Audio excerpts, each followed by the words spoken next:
Tonight we hear from the front lines inside Cooley Dickinson Hospital in Northampton as they keep up the struggle to care for coronavirus patients. Western Mass News reporter Alyssa McCann spoke exclusively to a respiratory therapist who explains just how difficult this pandemic has been on the small hospital. No, it's pretty scary times right now. Jennifer Shea has been a respiratory therapist for the last 20 years, but her most recent work with patients battling with COVID-19 at Cooley Dickinson Hospital has been the most difficult. This is definitely, we haven't seen this, and it's pretty scary. It's emotionally and mentally scary. We've seen, we're having patients come in much sicker and quicker, deteriorating. For a hospital about a third the size of Bay State, the numbers tell the story.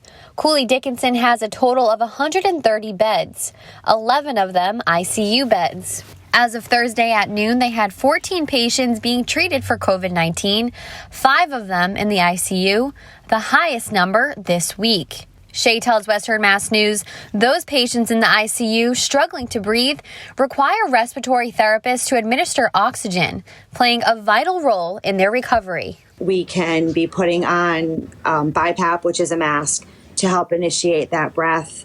We're doing high flow nasal cannula, which is a high liter flow of oxygen. And sometimes if their breathing is pretty bad, we're having to put them on a ventilator, which is also life support. She also described how damaging the virus can be to the lungs.